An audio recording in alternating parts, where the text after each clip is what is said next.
Hello, this is Jan from Red Toad Art Studio, and today we are going to paint the penguin that we drew the other day.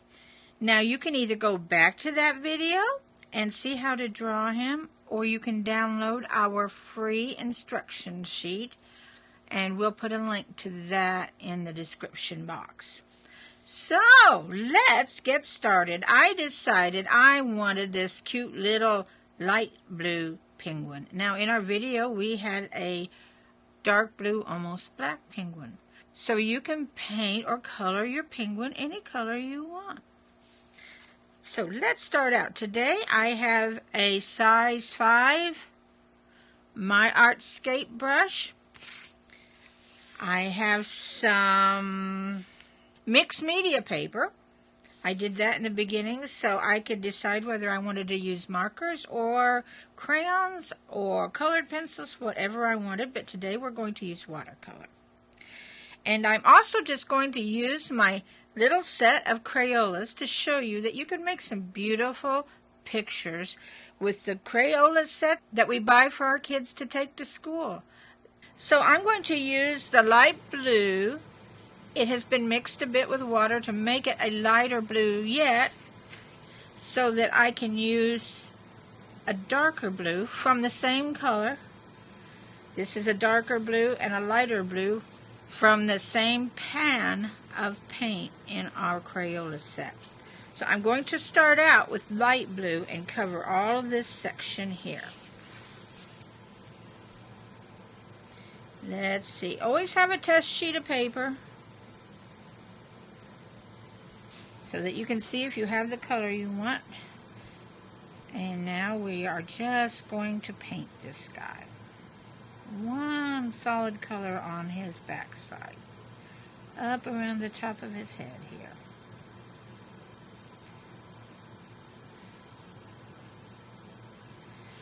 Now this looks a little darker than maybe what I had the other one. That's all right. They do dry lighter.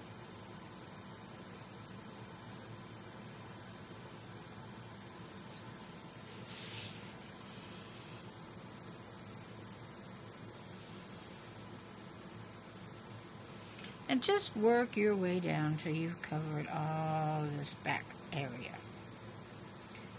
Okay, I have painted a bit now, and I'm coming down here to finish the blue. And I wanted you to notice that when you're adding paint in like this, I'd like to be sure it's blended in to my paint up here that I added earlier. You may have to work that a bit to get it smoothly blended in. And when you're doing your paint strokes, go with the direction of your object. I think his feathers are flowing downwards like this, and so I want my paint strokes to do that too. So as I blend and move these in the right direction, they will all blend together. So let's see what we can do with that. Here we go. We want to blend these up a little and blend these up this way. And work with this until you're happy with it. Don't just plop it down and be happy with whatever happens, unless whatever happens is what you want. But it isn't always that way. Work with it till this is something you like. Let's see how I'm blending in here.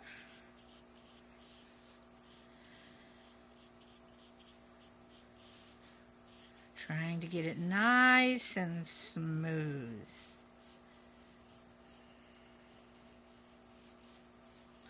And there is our first layer of blue. And we need to let this dry. Check, though, before it dries, if you have any spots, maybe some of these edges, the paint may have pulled away. And you can kind of bring that back up again. Smooth it out. I am still wet, so I can still come up and do some smoothing and blending of these areas. Now you might want this to set a few minutes here before you add the next layer, which is our shadow layer, onto this blue. You will use the same blue, but you don't need to mix it with so much water. See how these are all getting smoothed out? Now you also don't want to paint another color next to this color while it's wet, or they'll bleed together. So we don't have too many choices here. We don't want to do the gray shadow color, and by that I'm talking about this. We don't want to do the feet because they meet the blue. We can do the beak though. So let's take, I like to use the vermilion red that's in my Crayola set, because it's a very orangey red. So let's come along and do our first layer of the beak. Now you could use a brown here if you want, but I do like this color of orange. And we're going to put our base layer on here.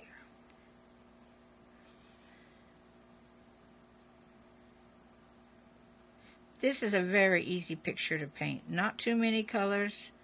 Since he's out in the blizzard and the snow and the ice, there's not a lot of colors like green trees or flowers or anything. Now if you find you have a little bit too much paint and it's puddling, just wipe it off on your paper towel. Just paint through it and then wipe it off. Now we will do one more layer of shadow on that. So you need to be sure this is dry. And while you're waiting, you can track down your brown. I like to do brown on the feet. Be sure you activate it with a few drops of water. Would you like to see me do that one while we're waiting? Here's my brown. I love one of these eyedroppers. A lot of people will use spray bottles like this, but I find my spray bottle wants to spray it on a bunch of paint that I don't want it to spray it on. Where with the eyedropper, I can just add a few drops of paint, and that will soften and activate and be ready to go. Now see, I'm going to do a little mixing here. And there we go. You see my brown is ready to put on his feet. Now I cheat a little bit. When I add water like this, if I go to the very watery parts, I get light paint. If I want it to be darker, I get towards the center and rub right down on that pigment, and you see I get a darker color. That's one way to do it if you're comfortable with it. Usually we bring it over and mix it. Let me show you that while we're here waiting. Here's one that has been. You add, just 2 or 3 drops of water, if that much. Bring some of your brown paint over and mix it like that and use it from here. And I will say you will get a smoother color by doing it this way. And I have a beautiful light brown there, and that's what we'll use today. So I'm going to move this over and paint his feet with that I just mixed. And it will be a fairly light brown, but we also want to add a shadow color to this. So we will put this on, let it dry, and then we will add a shadow layer. Just pull all this paint over. And the lightness or darkness of your color depends on how much water you have added. If you want it to be a very intense pigment, add very little water to your paint. Here we go. Now we need to let that dry before we put the shadow on. I think we can go ahead now too, and perhaps if we start up here, we can add some of the shadow area. Where an area is white, how do we paint shadows on white? If you look at shadows on something that's white, it looks gray. And we can do that the very same way we did our brown. I'll do that over here. Would you like to see that? I think mixing the colors is one of the hardest things to pick up on because we tend to never show you that part. I just put a few drops of water in there. Get a little bit of black paint on my brush and mix it in. Now that's going to be very light, but I want it to be light. In fact, that's just about right for a shadow color. So I'm going to move this over and we're going to paint around the edges. We're assuming that the light is coming straight from me. Pretend that light's coming right out of your heart and hitting that penguin. So there'll be dark areas around the edges.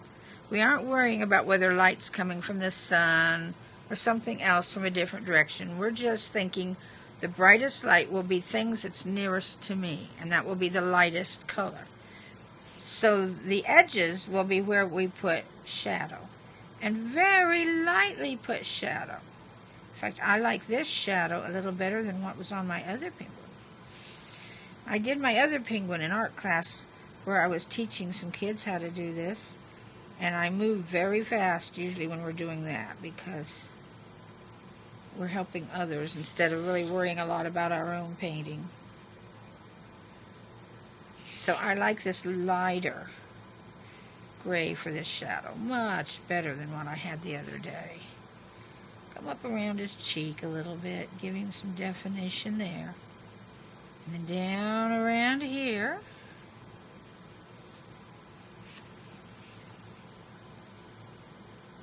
How far that paint goes if you have a good brush. Just keep it from puddling. We'll bring it on down. I'm going to make kind of a triangle shape to come in here where his neck is. And then go on down like that.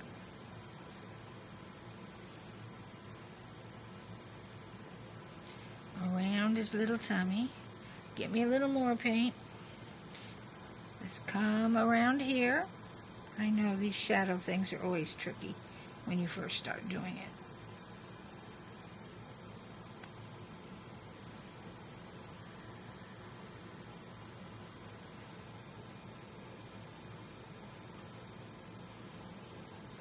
And then let's come down around his tummy back here. And we've just about got the shadowing finished for his front. Above his feet there'll be shadows. Hope I'm keeping this where the camera can see it. I have a tendency to get so engrossed in my work I forget to keep it where the camera can see it.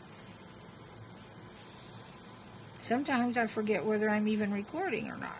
Are you ever like that when you're into art? You just forget the world exists almost. So let's smooth these shadow lines out a little bit.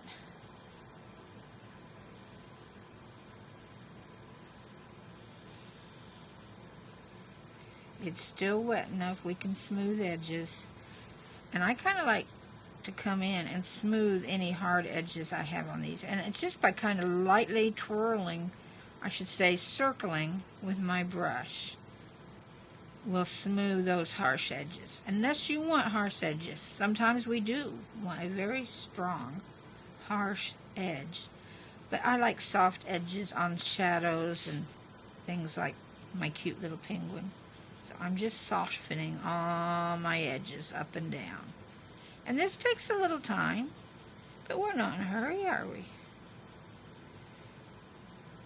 Take your time and enjoy your artwork. That's why we do it anyway, isn't it? Because we love to do it. So just enjoy it. And if you find it's dried too much to soften, you can always add just tiniest bit of water to your brush. Not much, or it will kind of make light spots where you put water. And you don't want that either. Just a damp brush. That's all you need for this. One other spot that you need to add a little shading, and just barely do it, is in the corners of the eyelid. You can't hardly see that. I'm going to darken that just a little bit so you can see that darker spot. Right in the corner of the eyelids. You don't want much. Can you see that? Now I'm going to lighten that up now, because it's more than what I really want there. But you can see it. Don't do it in the center. See, that makes the eyelid look like it's going around a round eyeball. Okay. Now, let us see if this is dry. It's dry enough. We're going to shadow the blue in the same way we did this gray through here. So, be sure and clean all that black off of your brush. You don't want that in your blue. Now, I would suggest you go ahead and be sure you have quite a bit of water, several drops of water in on your pan of blue, and dip into that, and you'll find it's probably darker. Check that on your little sheet of paper where you test things out. And then come in, and we're going to do the same thing. We're going to add a shadow area around the blue. Now, you will need a brush that has a nice point on it so it doesn't go over when you get into these little pointed spots. And we will come back and soften these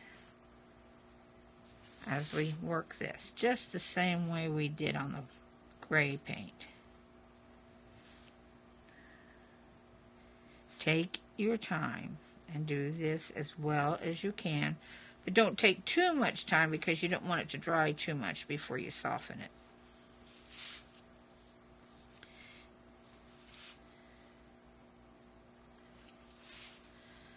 See how easy adding at least the look of a shadowed area to your artwork. If you want to get that perfect, you look at a real picture and watch and see how the shadows fall. But for this kind of work, doing this is just fine. Now, where we have these little sharp areas, I kind of like to smooth those out and make them a little whiter. I think maybe I should see if we need to do some softening up here. Bring this up. It's still a little wet, so we're going to go ahead and add back here.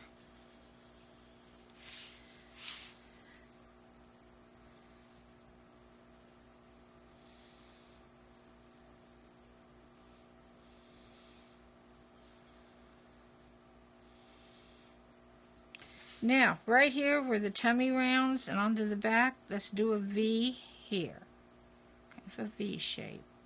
There we go. That gives him a little rounded shape, the look of a round tummy and back. And on down. Let's go around the tail. Shadow around these feathers.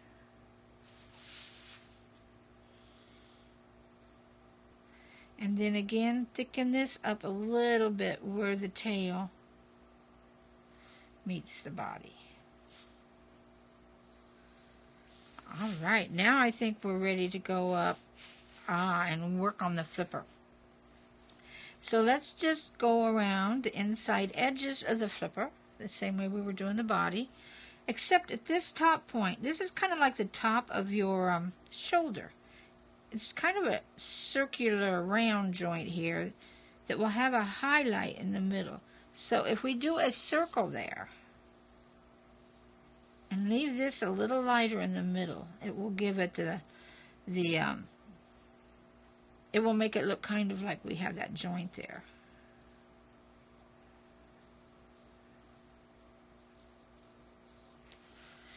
Let's do the feathers.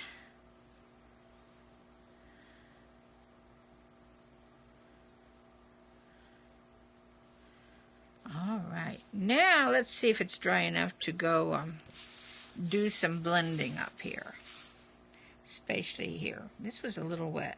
This isn't going to blend much, but it will start to smooth it out. We'll go over this part again. I had a little bit too much paint there. And work with these while it's wet. until it's just the way you want it. Bring things up to the edges if it's moved away, because paint definitely has a mind of its own. I think he's cute already.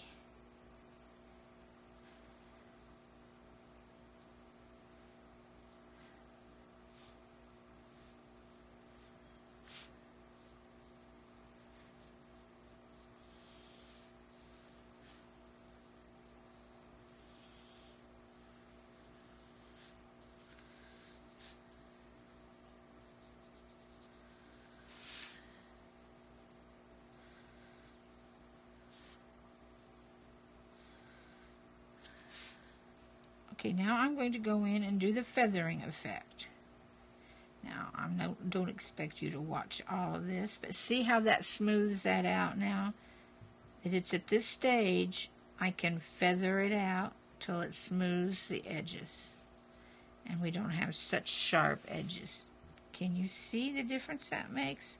If you can't see it on mine, go ahead and try it, because I think you will see it on yours, how much better that looks.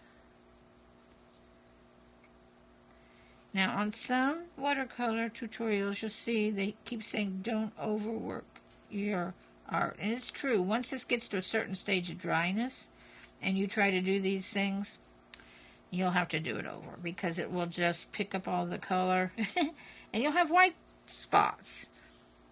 So be careful. Don't put too much water on these, but it will help it.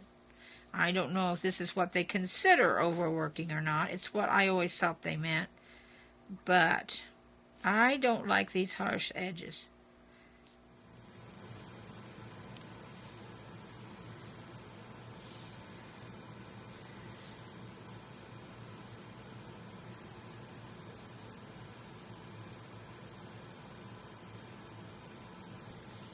All right, now we need to shadow the beak. And we do that exactly the same way. Just go straight into your orange color that you're using and get some more pigmented paint than what you were using on it before. Check it on your sheet of test paper.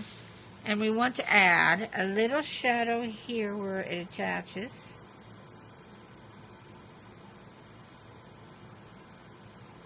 Down under his chinny chin chin. Here we go, down around here and down the center. And in the same way, when it's dried a little bit, we can smooth that shadow out. You're almost done with this picture. Now that will have to dry a few seconds. Okay, I'm going to try to blend this harsh line in a little bit here. That's still pretty wet. I think that's good enough. We need to do the same thing with the foot. We need to get some darker brown and come in and go around the circle, and around. Can you see that okay? This just gives it a little extra life. You don't have to do these shadows, and it will still be pretty. But this will take it one step farther into you looking like a professional artist. And your pictures will be so much prettier. They'll have depth to them.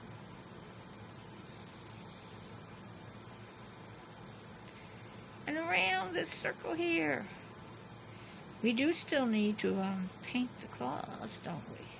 This one would be all dark because it's back on the other side and it's shadowed. And now again, what we need to do is just let that dry a little bit, and then we'll come in and we'll feather it and make it look nice and smooth. Okay, I'm going to see if we can do some feathering. Here we go.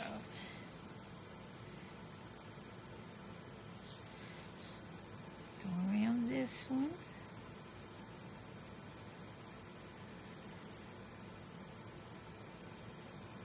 Penguins have really funny feet.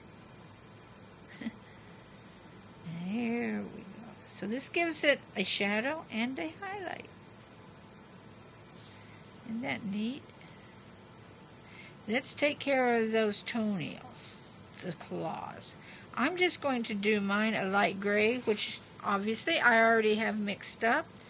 Although I may do it a little darker. Let's see. Well, I think I'll dip into my black pan and get just a tad darker. And let's do our claws.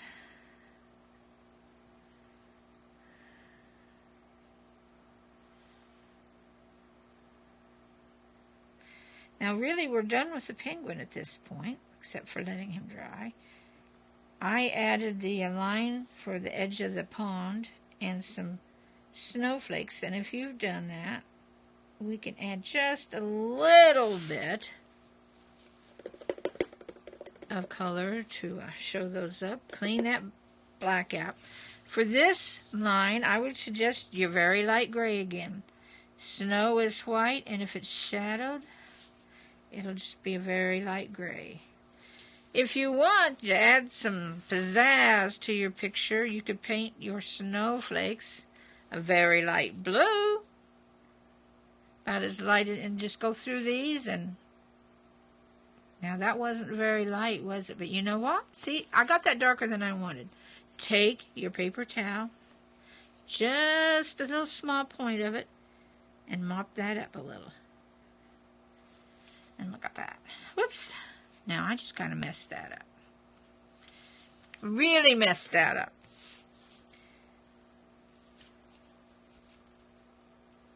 What can we do to fix that extra blue? You know, it's good we made that mistake. Let me show you. You'll want your clean water handy. Clean off your brush good. Where you have that extra color, have a wet brush. Not too wet, but you want to get the area that was dirty and just wipe it up with that brush and keep coming over and cleaning it on your paper towel. Now you don't want it so wet it's going to drip over into your good clean area. And you have to do it several times, but you can eventually get that extra paint to disappear. And look around your picture. You may have some other spots that you've put paint on accidentally. One of mine is right here above the tail. I don't know if you can see it, but I accidentally have blue paint there. So I'm going to do the same thing until I can rub most of that away. Again, be careful not to run into the penguin itself. There, so I cleaned that up. I have one other spot here that got paint on it. And look at that. That paintbrush is just bringing it right up. I'd say it's time to sign your picture now. In fact, I'm just going to take a little bit of my black, put my initials here, and it is done. I hope you've thoroughly enjoyed this and you draw and paint several penguins and have fun with it. And I'm going to say bye-bye for now, and I'll see you in our next video.